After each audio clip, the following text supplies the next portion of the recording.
I remember countless times when my father shared life lessons while working on the old radio in his workshop. Those moments were calm, yet full of wisdom, teaching me that life's path can be unexpected and tests your resolve. Years later, even after settling into my own home, that sense of preparedness stayed with me. One crisp November morning, I followed my usual weekend routine, enjoying the sun as I polished my 2008 Bullitt Mustang. While others found peace in golf or naps, I found mine in car washing, where my thoughts wandered freely. I had grown used to viewing each day as a gift, not knowing how drastically things were about to change. The weather forecast hinted at a rare stretch of warm autumn days, giving me a little more time with my Mustang before switching to my winter Jeep. As I organized my car supplies, a car suddenly screeched to a stop in front of my house. It was Judy, my mother-in-law, her face red and tear-streaked. She rushed toward me and grabbed me, crying uncontrollably. "Come inside, Judy," I said softly. I guided her to the kitchen and sat her down.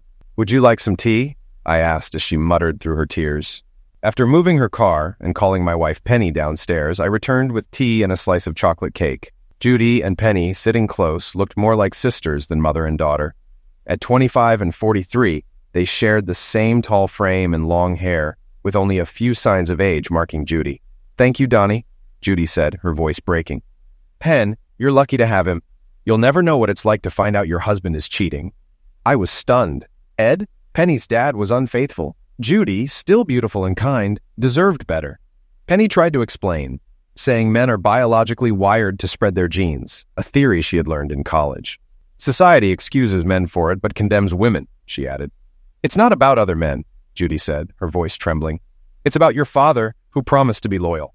The doorbell rang, cutting the tension. I opened the door to find Ed, looking defeated. "Is Judy here?" he asked quietly. I nodded and stepped outside, letting him in. Taking up the hose, I resumed washing my car, trying to clear my mind, when laughter broke out behind me. As I turned around, Penny wrapped her arms around me, resting her head on my shoulder. "Donnie, do you love me?" she asked. "Of course, Penny. You know that," I said. "I'm dealing with a family crisis, and I need your help," she continued. "Can you cook the steaks and help calm my mom down? They might actually get divorced this time." "Has this happened before?" I asked. "Yeah, several times," Penny said. "They love each other but can't stop this cycle. Dad seems serious about changing now. He even suggested getting help, which he's always resisted. But it seems my mom is reaching her limit." "Maybe she should have reached it sooner," I said. "What do you mean?" Penny looked surprised. "They're adults, Penny. They have to face the consequences of their choices. Maybe if your mom hadn't tolerated this for so long, your dad would have realized sooner that he'd pay a price for his actions."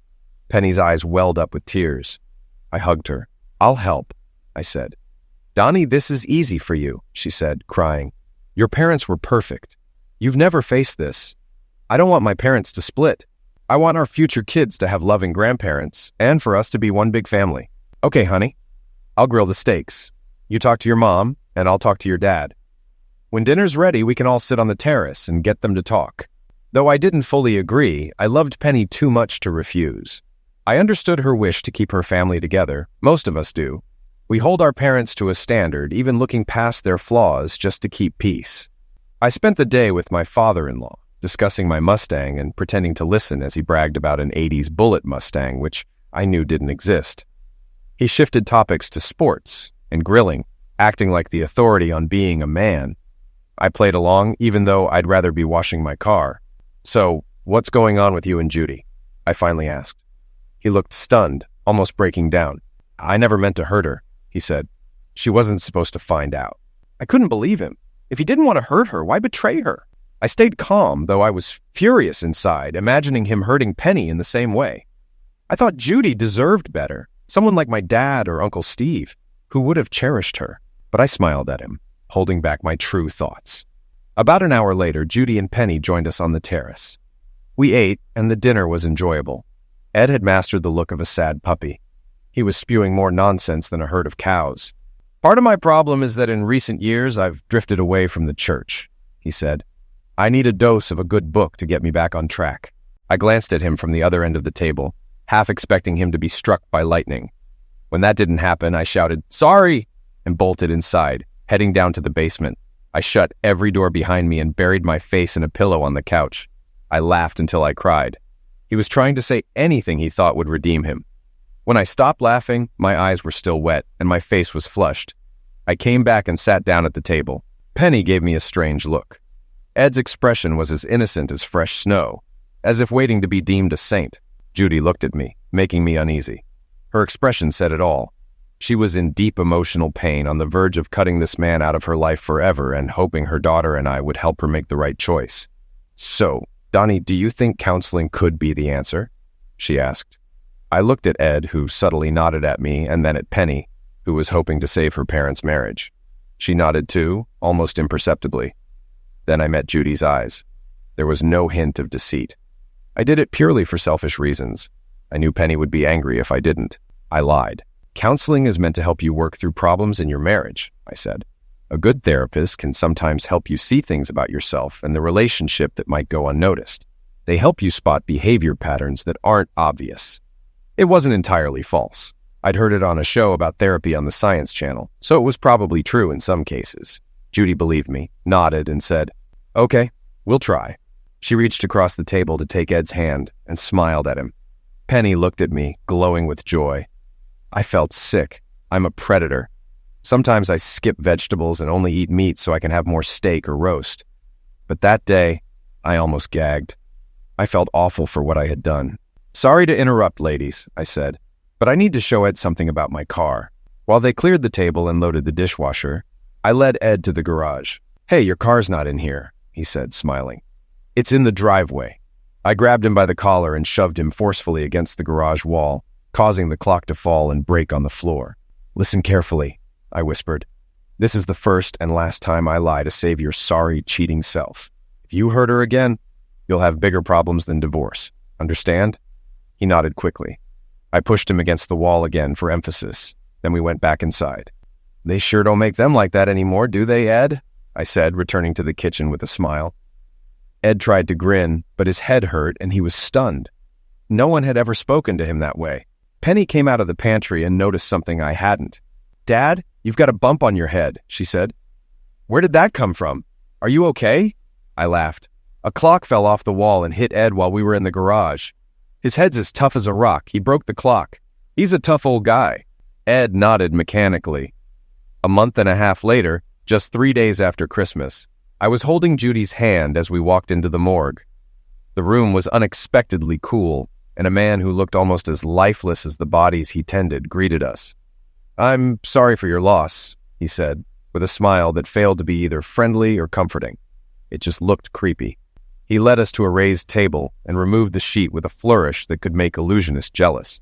I half expected him to shout, "Voila!" The reactions varied as we looked at Ed's lifeless body. Penny collapsed to the floor, sobbing. Judy nodded and turned away. I went into shock, my mind racing with absurd thoughts. The body didn't look as grimy, dark, or bloody as I had imagined. Then logic set in.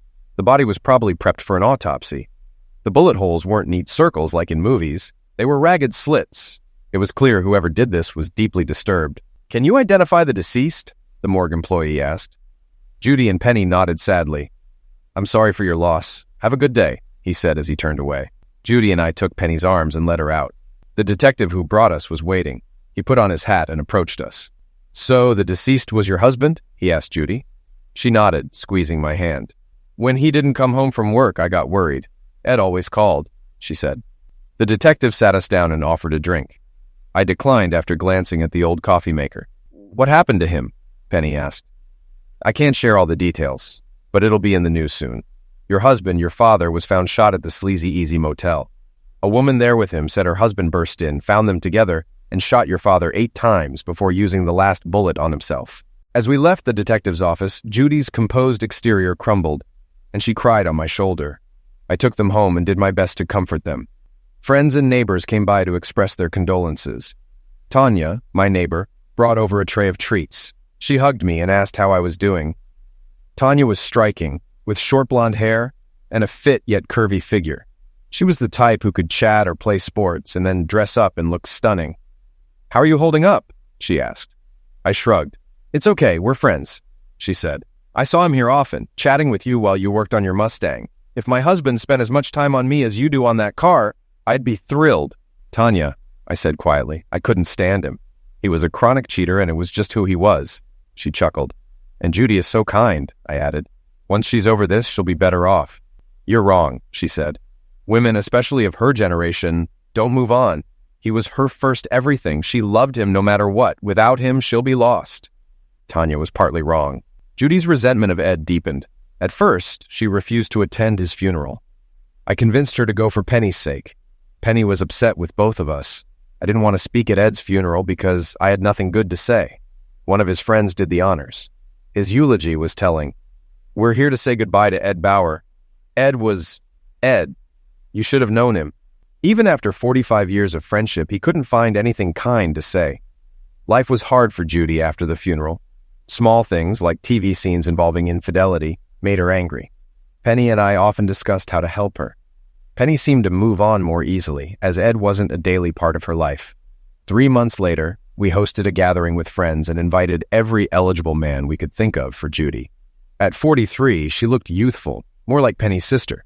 The issue wasn't finding men they were interested. It was Judy. She was kind and sweet, but didn't know how to flirt or socialize.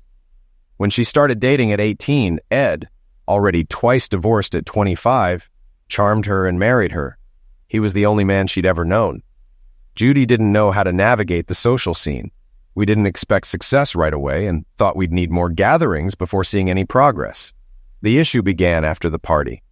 While cleaning up, I spotted Penny's phone on the counter. It buzzed with a new message. Meet me tomorrow at the same place at 12. Shocked, I scrolled through the previous messages and found out Penny had been making plans with another man. My mind reeled. How was this happening? We had a very active relationship. So when did she find time for someone else? Holding that phone, I felt sick and foolish. Penny had defended her father's cheating, saying it was just his nature. Maybe she was similar, taking after him. I was expected to act like Judy, accepting and forgiving. Judy loved Ed despite everything and forgave him repeatedly. Maybe her deepest anger came from not being able to forgive him one last time after he died. Penny interrupted my thoughts, smiling. You're not helping clean up, but that's okay. Let's go to the bedroom, she said. I need to work on the breaks, I replied, watching her reaction shift to disappointment and anger. How long will it take? She asked. All night, if I do them all, I said. Can we try tomorrow? She hesitated. Maybe I have other plans tomorrow, she said with a smile. Her words made me angry. I knew something was off, and whatever was happening, it would end now. I wish you'd just come to bed, she said. I need to work on the breaks after hosting your mom's party all day, I responded. If you love me, you'll wait, she said. If you love me, you'll let me finish, I shot back. What's wrong, Donnie? She asked. Usually you're always interested, and today, after helping my mom, you're not. Women today kept telling me how lucky I am to have you, she continued. Even Tanya joked about what she'd do if I wasn't around. Things can wait until tomorrow, I said, walking away. Okay, she called after me. I realized her urgency was because she wouldn't be interested tomorrow. She'd pretend to be tired after meeting the man at the motel. Maybe I was overthinking it. But I remembered a story from a show about a jealous husband who ruined a car thinking his wife was cheating, only to find she bought it as a gift for him. It ended in divorce. The next morning, I went to work as usual. Penny made breakfast and leaned over to serve bacon. I hugged and kissed her. So last night your car won, but today you're ready? She teased. Sorry, I said. I love you, Pen, and kissed her deeply. What's gotten into you this morning? She asked, smiling. I just wanted you to know how much I appreciate you, I said, hoping it would stop her from making a regrettable decision. If I was wrong, no harm done. I went to work and focused on my tasks, finishing early. At 11:30, I left. Penny called as I stepped out. Hey, darling, she said. Want to have lunch? Sure, I said, relieved. At home or out? Wait, I have another call, she said, pausing. Moments later, she returned. Can we reschedule for tomorrow? Mom needs me. I'll be busy tomorrow, I replied and hung up. I called Judy. Hi, how's your day? She asked cheerfully. Better after talking to my favorite brother-in-law, she joked. I'm your only one, I said dryly. Still my favorite, she laughed. Have you talked to Penny today? I asked. Yes, she mentioned wanting to chat with me. Great. Just wanted to invite you both to dinner, I said. Sounds nice, she replied. This call delayed me, but it confirmed Penny was checking if I was at work.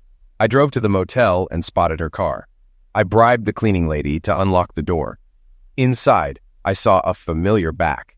Pulling him off the bed, I threw him to the floor and hit him. He didn't fight back.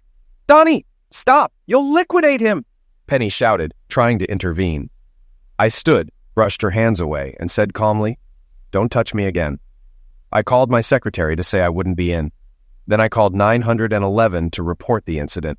Penny sat speechless, trying to talk, but I told her to stay quiet.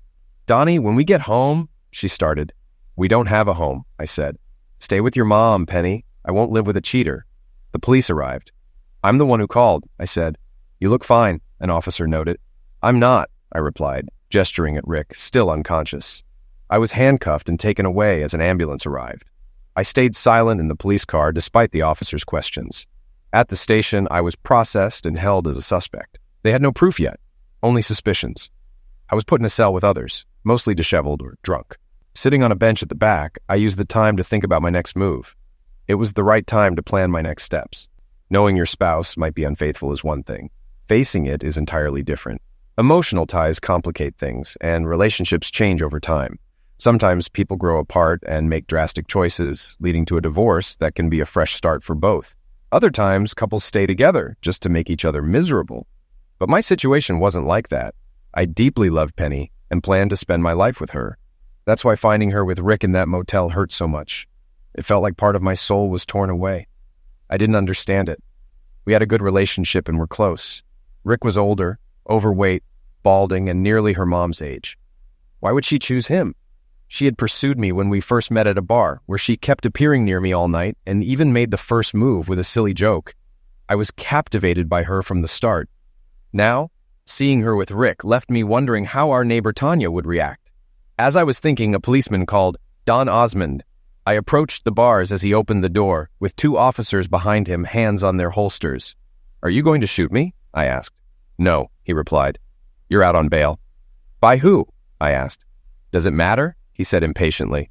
"What's the charge? And who posted bail?" I asked. "Too many questions," he said.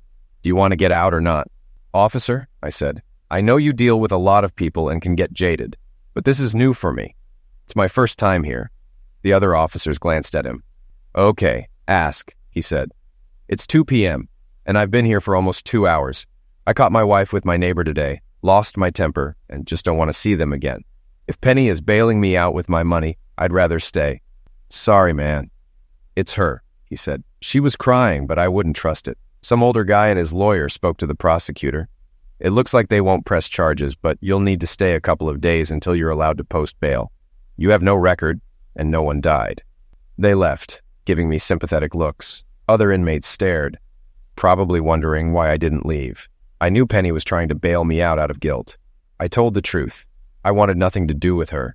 It hit me that I had convinced Judy to forgive Ed once, but now I couldn't do the same for Penny. Maybe this was how Judy felt each time Ed cheated. I couldn't fathom how she endured it repeatedly. She must have been stronger than me. It's strange how thinking about someone can make them appear. Just as I wondered if Penny would confess to Judy, the officers returned. "Osmond, another visitor," one said. "A beautiful woman, Judy, I think. She's in the interrogation room. Want to see her?" "Yes," I replied. They cuffed me, opened the cell, and led me to a room with glass panels and small holes for conversation. I sat down and faced Judy in silence. "Hi, Donnie," she said. "What happened? Penny didn't tell you?" I asked. "Only that you fought Rick, went to jail, and refused her bail," she replied. "But I know something more is wrong." "She cheated on me," I said. Her expression changed. "With him? Why?" she asked, shocked. Before we could continue, a tall man in a cheap suit interrupted. "Are you Don Osmond?" I nodded. "Join us in the conference room when you're done," he said. The officers uncuffed me, noting I wasn't a flight risk. Judy urged me not to act impulsively. "I'll call you tomorrow," I said. "If I'm released, I'll send Penny to you." In the conference room, I saw Penny, Rick, and 2 men. Penny stood up, but I shouted at Rick to stay back. "If anyone comes near me, I'm going back to my cell." "Mr. Osmond," said the district attorney Willis Drummond, "we have a proposal to settle this peacefully." The lawyer Daniels spoke up. "Don, this was an accident with serious implications. You don't need a criminal record affecting your life." "I'm not concerned," I replied. "My career won't be impacted." Daniels continued. "There's no reason for anyone to suffer more. Who's innocent here?" I asked. "I'm the only one hurt." Penny started crying. "I realized the life I thought I had with her and my trust in Rick were illusions." "What about Tanya?" Rick said. She's innocent. Tanya deserves the truth, I said. She shouldn't be deceived, Rick pleaded. Please don't tell her. Daniels laid out their offer. No charges if I stayed silent. I'll take the charges and demand a jury trial, I said. 12 jurors will understand why I acted as I did. I'll include Rick in my divorce and testify in Tanya's case. The 4 huddled and whispered before turning back to me. What do you want? They asked. I won't tell Tanya Sue or mention you in my divorce, but you must agree to testify if needed, drop the charges, and stay at least 15 meters from me without permission. Agreed, Daniel said with a relieved smile. Wait, I know I'm within 15 meters now, but it starts once I leave. Right? I said to Rick. Do what you want with her. She's not mine anymore. After the divorce, she's yours. Can I go? Penny shouted. No, Donnie, don't. Willis, walk me to the counter so I can get my things. I need my wallet for a cab, I said. Penny's cries echoed as I left. When I got home, Tanya was outside. Where have you been? She asked. My husband was in the wrong place and got hurt. Poor guy. This is bad, Tanya, I said. Sorry, rough day. Talk later. Send your wife over, she said. I don't have a wife anymore, I replied, and walked inside. The phone rang. It was Penny's, the same phone that exposed her infidelity. I let it ring. It rang again, this time Judy's number. I answered. Judy, can you... Donnie, you need... I hung up. After 30 minutes, Judy called again. I picked up. Donnie, are you there? She asked. Hi, Judy. I had to give Penny some tea and sleeping pills. She's hysterical, blaming everyone. I'm not surprised, I said. She blames Rick and you, Judy said. Says he tricked her and you're being cold. How am I behaving? I asked. Not like me, she said. She expected you to be more forgiving. Will it ever get better? I asked. No, she said softly. You doubt yourself, wonder why they strayed, and compare yourself to others. Trust is lost, and every delay or absence feels like betrayal. It never really goes away. Judy, I lied to you, I admitted, when I urged you to go back to Ed. I thought you should have left him. You lied because Penny wanted that and you loved her, she said. I knew you're a bad liar. Your eyes told the truth. Ed was foolish. No one he cheated with was worth a fraction of you, I said. It runs in the family, she replied.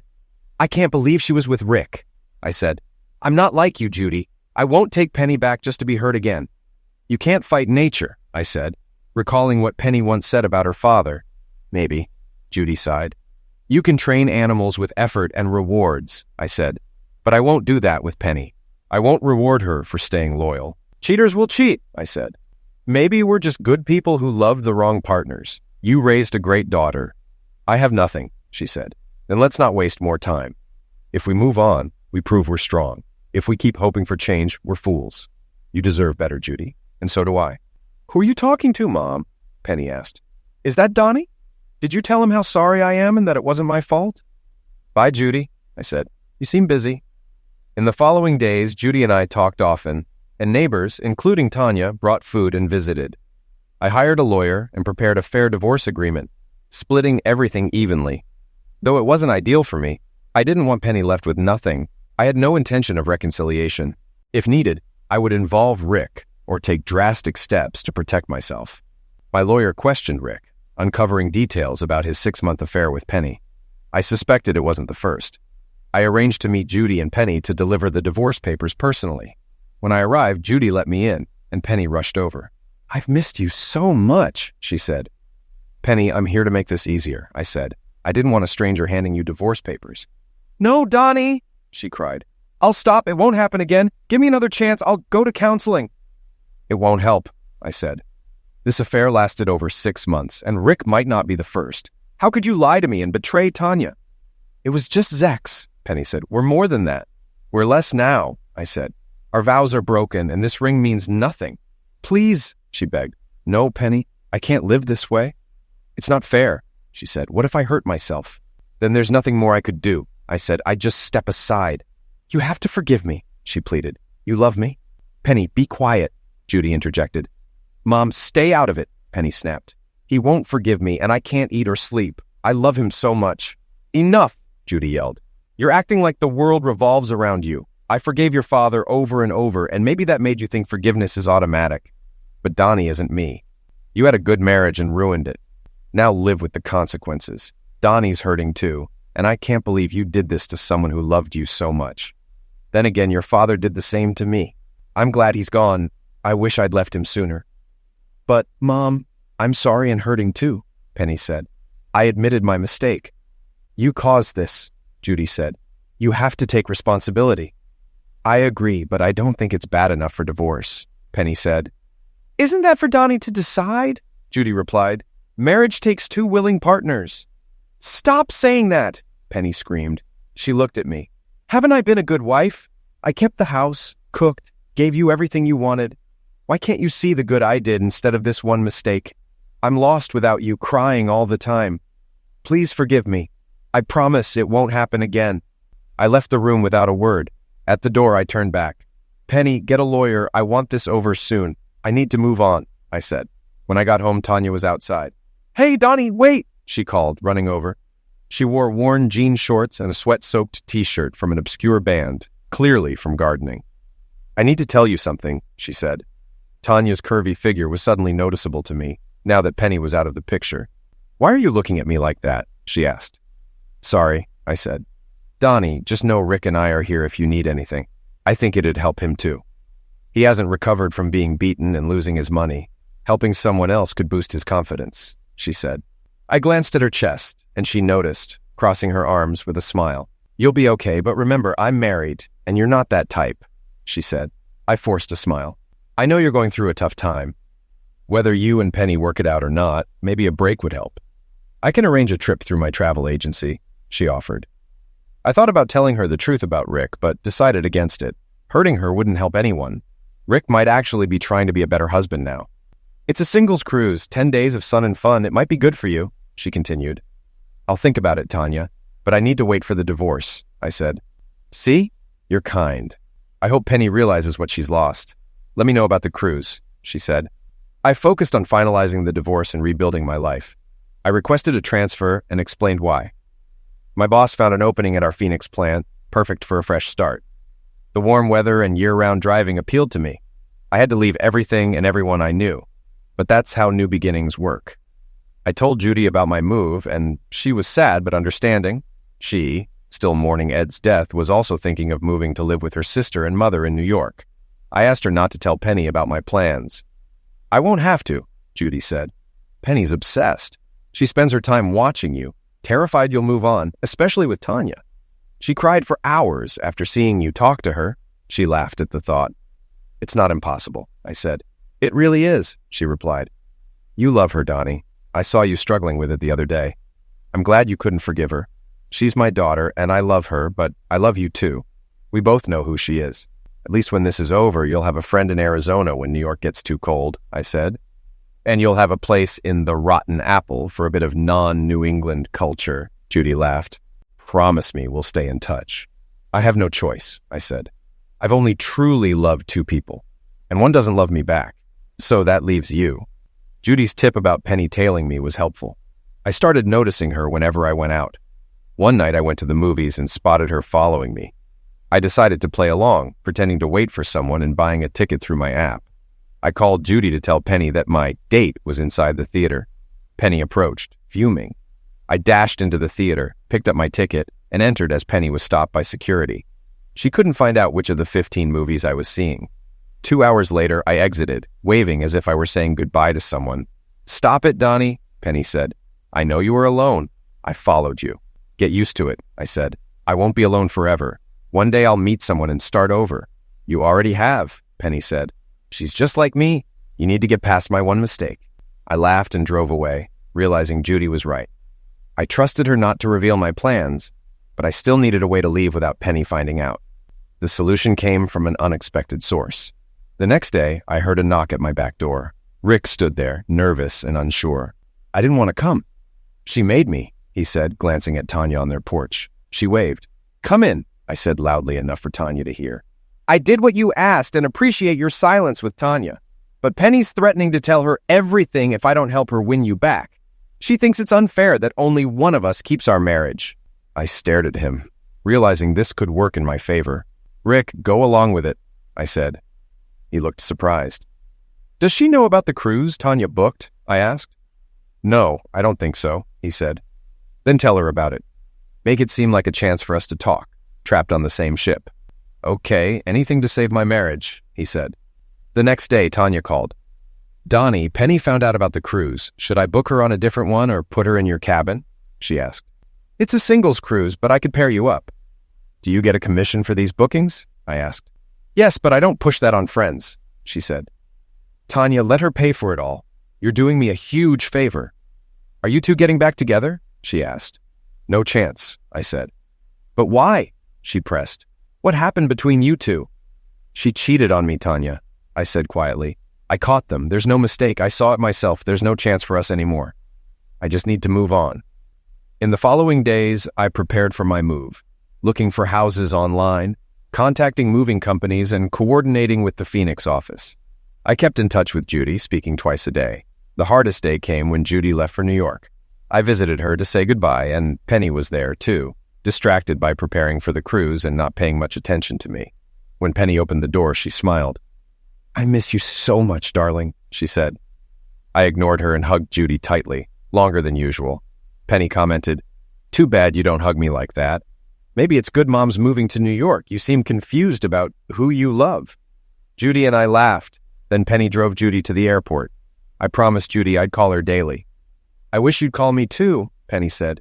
This divorce will take forever, and by then you'll forget why you wanted it.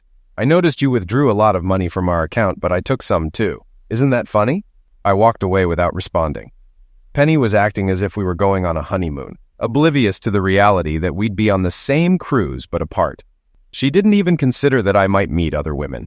3 days later, I was ready for the trip. Tanya had organized the cruise perfectly. Before the ship departed, I called Penny. Penny, I'm leaving for 10 days. If you need anything about the divorce, contact my lawyer, I said.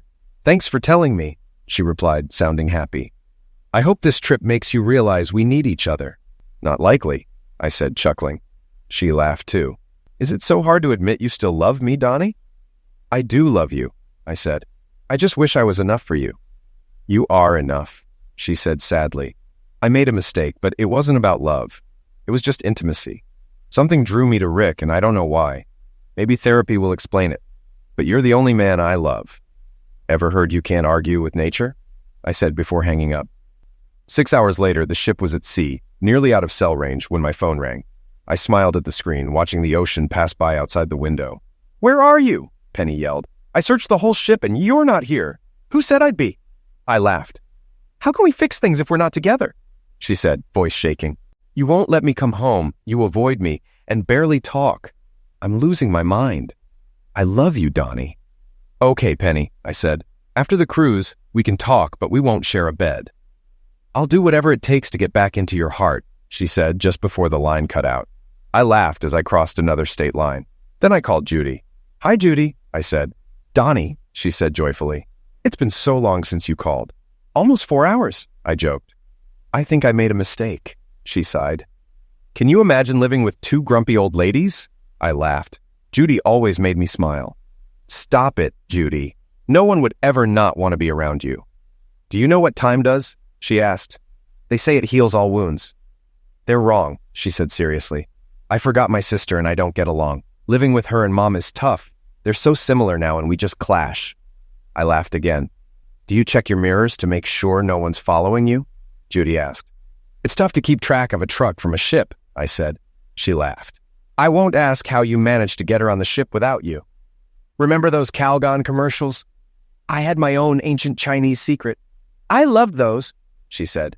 I should go make some tapioca for Mom. Drive safe, dear. I arrived in Phoenix late the next day and parked my Mustang in the garage, relieved it would no longer face cold winters, not even thinking about the heat or sun damage. The next few days were spent organizing and getting the house set up. Once everything was done, the place looked great, but it didn't feel like home. It was just a space. The day before starting my new job, my phone rang. I answered without checking the screen. Where are you? Penny demanded. Why is everything gone? You said I could come home. If you're calling from home, then you're there. Isn't that what you wanted? You know this isn't what I wanted, she said angrily. I don't want an empty house. It's as bad as this ridiculous divorce. Don't worry about the divorce, I said. Without solid evidence, your lawyer and mine said I was at a disadvantage. The case about your affair with Rick is closed. Really? She said, surprised. Where are you then? I'll come to you. I filed again, and this time I won't be kind. She laughed. What difference does it make? Call your lawyer, Penny. He has the file. Not only will I get a divorce, but you might end up with almost nothing. And Penny, if you want to talk, do it soon. I'm changing my number tomorrow." An hour later, Penny called back. "Okay, Donnie, you win. I signed the papers." "How did you get the video?" "I hired a private investigator to go on the cruise. I knew without me there, you'd indulge yourself. I gave you freedom. You can't fight nature." I never watched the video. I didn't want to see someone I once loved with strangers, but thanks for proving me right. "Donnie, I can change," she said. "I don't think you can or should. Now we're both free. I can find someone who loves me the way I need." "You don't understand," she cried. "It's me. My father loved my mom more than anything, but he still cheated.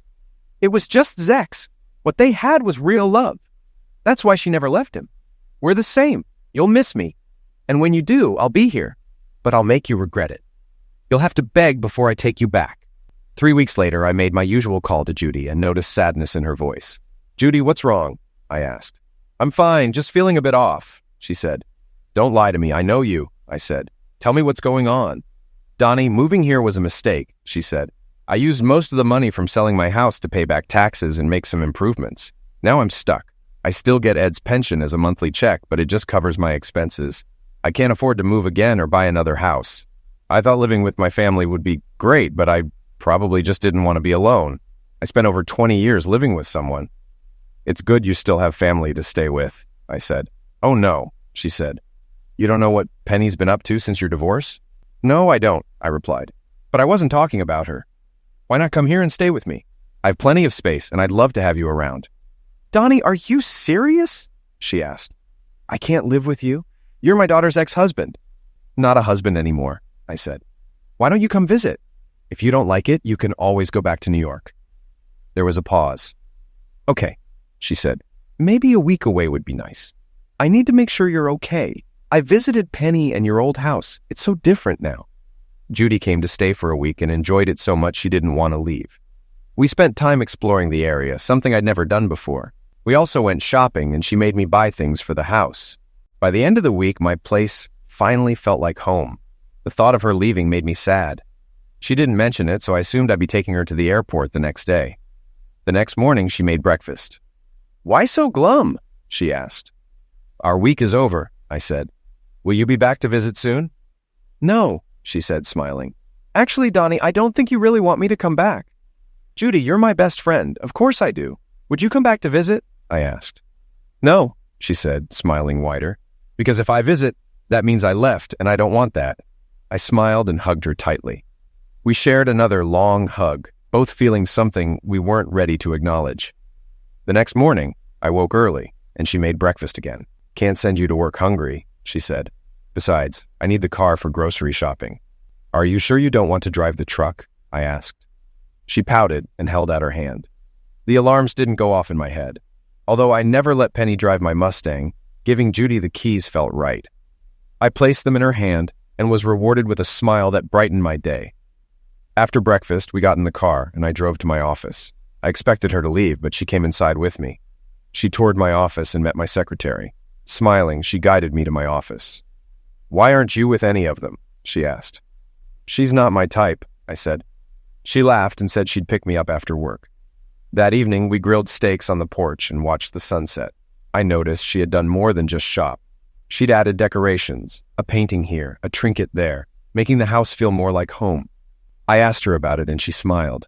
"I was on my feet all day, but it was worth it if you like it." "I love it. It's beautiful," I said.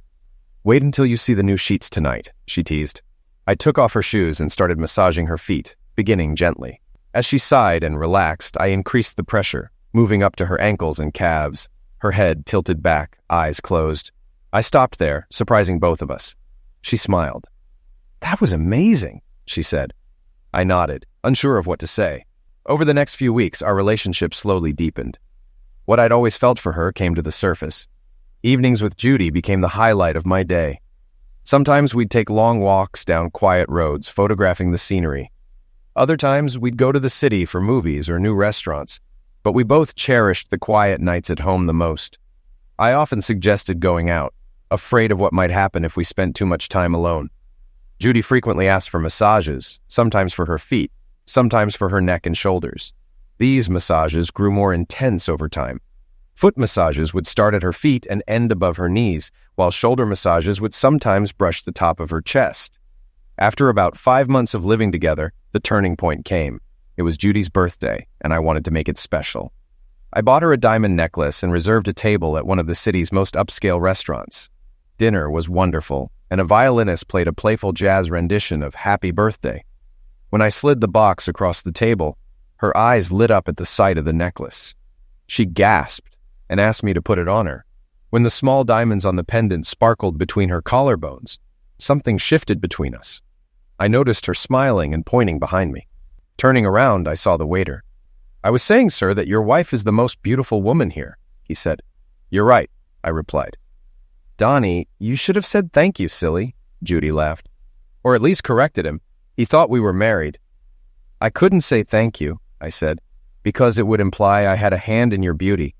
And I couldn't correct him, because I don't mind if people think we are. Are you ready for dessert?" he asked. "Yes," she said. "Can we take it home and eat it there?" Hearing her call my house home made me feel warm. It was the first time she'd done that, and it meant a lot. When we got back, it felt like the perfect ending to an amazing evening. Maybe I was getting older, but at 30, I felt content. I didn't need more. A year ago, if Penny and I went out and the night didn't end with intimacy, I'd be disappointed. But watching Judy walk in front of me, her hips moving gracefully under her dress, was enough. Her beautiful smile was the most fulfilling part of the evening. Unlike Penny's smile, which was more about teeth and lips, Judy's smile lit up her entire face and seemed to come from her heart. I cherished these moments and would never do anything to risk them. Penny's words echoed in my mind. The woman I should spend my life with looks like this. Just like her. She meant herself, but I realized Judy fit that description. She was more loving, and I could trust her completely. I changed out of my suit and hung it up. While showering, I replayed the evening's best moments and hoped Judy had enjoyed her birthday. When I got out and climbed into bed, the sheets were warm, and I wondered how Judy had managed that, until I realized I wasn't alone. "What?" I said, surprised. "Shh," she whispered. "This is special. I didn't want the night to end this way. I'm not my daughter, Donnie. I'm not a young girl anymore. But it's been a year since Ed died, and I'm still a woman. I've noticed you haven't dated or been with anyone these past 5 months. I think we both need this. Let's make 2 rules. First, no strings attached. It's just tonight. Second, in the morning, we forget this happened and never talk about it, okay?" "Sorry, but I can't do this," I said. "I know there's an age difference, Donnie, but I'm not that bad," she said. "And I get it. You haven't been with anyone for months. I know I'm not Penny." "Judy, stop talking nonsense," I said. "I'm glad you're not Penny. I survived that. What happened on that ship erased any feelings I had left for her." "Then why won't you?" she asked sadly. "I never said I didn't want you," I said. "It's your rules I can't handle. I didn't want to risk ruining what we have, Judy. But if we do this, it won't just be intimacy for me, and I could never pretend to forget it. As for commitment, we already have the waiter and everyone at work thinking we're married. I want that commitment with you, Judy. I want ties. I want real bonds." She leaned over and kissed me. A kiss so perfect, it felt like one you'd want to experience for the rest of your life. Our lips met softly, then pressed harder, tongues exploring, seeking connection, as if trying to draw out each other's essence. I wanted Judy more than anything. She was ahead of me, and I barely managed to slow things down. "I love you, Judy," I said. 5 months, she whispered. "I can't believe we waited this long." "We couldn't do it any sooner," I said. "We're not the type to just sleep around." "Maybe not," she laughed. But we both loved deeply and exclusively. The next evening, when I got home, dinner, and more, was waiting for me. I wanted to make sure last night wasn't just a one-time thing. She laughed and said, "Can you do that again?" We set a rule. Never mention Ed or Penny. The past stayed in the past, and we focused on the future. We shared so many new experiences that there was no room for the past. We did many things together for the first time. Marriage never came up, though everyone assumed we were that serious. We were too caught up in the present and planning for the future to dwell on it. Things continued smoothly until reality caught up with us. We made one mistake. When Judy moved in, we had to ship her belongings from New York. Penny, searching for her mother, visited her grandmother and aunt, who, unaware of our situation, shared the address. What followed was a series of unfortunate coincidences. One Saturday, I went shopping for a barbecue and planned a relaxing day with Judy on the deck hammock. While I was out, Penny arrived at our porch. Judy had no choice but to let her in, hoping I'd be gone long enough for her to send Penny on her way. Penny quickly realized her mom wasn't living alone and that her housemate was a man. Judy confirmed it and said, "I'll meet you for breakfast tomorrow." Penny drove off but spotted my car and recognized it. Unfamiliar with the roads, she got lost for a while. I returned home and Judy chose not to share any bad news until we had some time to relax. We were grilling steaks and almost completely at ease, with Judy playfully yelling for me to refill her drink when we noticed someone peering over our 6-foot fence. Penny's eyes were wide with shock and she began screaming like a banshee. We let her in, though she looked like she could burst. "I can't believe any of you," she shouted. "Especially you, Mom. What would Dad think? How could you get involved with your daughter's ex-husband?" "Penny, we're not married anymore," I said. "Then why are you here?" she demanded. "I came looking for my mom," she said, frustration in her voice. "I thought she'd help me find you, not replace me. I need some help." "What kind of help?" I asked. "I've lost most of the money you left me, and I'm close to losing my house. I was hoping you'd give me another chance." "I know how foolish I was," she said sadly. "Sorry, Penny, but that's not going to happen," I said. "You can't fight nature." "Yes, you can," she argued. "If you really try, anything's possible. I swear I've changed." I smiled. I was talking about Judy and me. It's in our nature to love deeply and stay that way. "We can't fight it. Go home. I'll put some money in your account, but you'll need to find a job." "Why can't I stay here with you?" she asked. "Penny, your presence only reminds me of what you did and makes me angry all over again. That's why I left the city in the first place. Do you need money or not?" "Of course," she said, then turned to Judy. "You're the one who doesn't want me here, aren't you? Mom, you know that if I had a chance to fight for him, you'd lose. And Donnie just goes along with you, like before. He's confused, thinking he loves you. But deep down, he still loves me. He stays because you're like me, but he knows you won't betray him." Judy and I both laughed at Penny's words. We had talked about her and our past enough that it no longer affected us. I would always choose Judy's kindness and calm personality over Penny's impulsiveness. Judy appreciated that she was the only woman who had my attention, and my deep affection for her was a powerful attraction for both of us, making our relationship vibrant and full of energy. Penny left the next morning, still angry that we didn't let her stay. It would have been too uncomfortable. Judy and I were content with our life as it was. In some ways, we felt partially responsible for what happened to Penny, but we truly just wanted to move on with our lives. Later, we discovered that Penny had been involved with multiple men in the neighborhood, including some friends. This became the subject of local gossip. One morning, Tanya noticed men leaving Penny's house and confronted them. She said, "You should be ashamed for embarrassing your wives with the neighbor's affair." One of them retorted, "Mind your own business and watch your own husband."